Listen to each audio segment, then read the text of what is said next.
One very common task when you're building a Windows application is to want to add menus to your application. A menu bar that appears at the top of a form that allows the user to drop down, make selections, and so on. This is something that different tools in the past made you jump through different kinds of hoops in order to do. In VisualStudio.net, it's very easy to add Windows menus to your form. It's very intuitive. Let's take a look at what's involved. When you want to add a menu to your form, what you'll do is select the main menu item under Windows Forms here in the toolbox. I'm going to select this and drag it over onto the form, and watch what happens. It's down below the form that main menu was dropped. This isn't actually technically a control. It's something called a component. And it shows up down here in an area of the designer called the component tray. However, this component, main menu, also gives you a visual interface on the form. So you'll notice that when we've selected the component down here, we see up at the top of our form, type here. Now, if I click away from that component so that it's no longer selected, you'll notice that that type here is gone. I'll select it again down here in the component tray, and now I have my type here at the top. And it's already selected, and I'm going to type in options. That's what we'll type. That'll be the name of this menu that we're creating.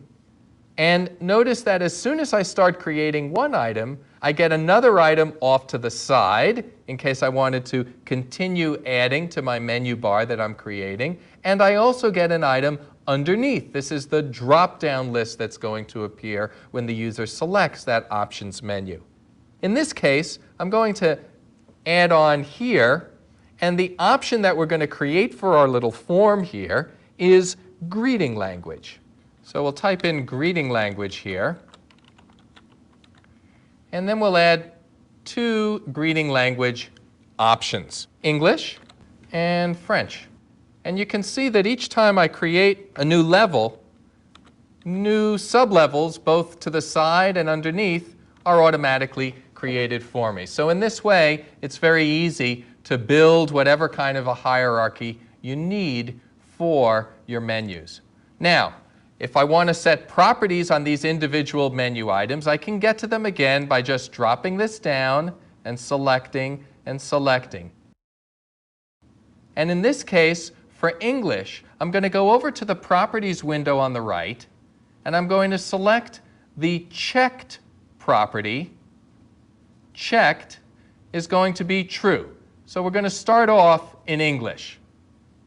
But because I'm not going to allow users to select English and French at the same time, it's going to be either or, I'm going to change the style for both of these when they're checked to being what's called a radio checked style. So here I'm going to select not only English, but I'll hold the Shift key down and select French. So both of these are selected now, and I can set properties that they'll have in common. And the radio check property, which defaults to false, I'm going to set to true. Okay? So what that means is when one of them is checked, the check that you'll see will be this radio button style check, just a circle rather than a check mark. And the standard in Windows is that the circle indicates you can only select one.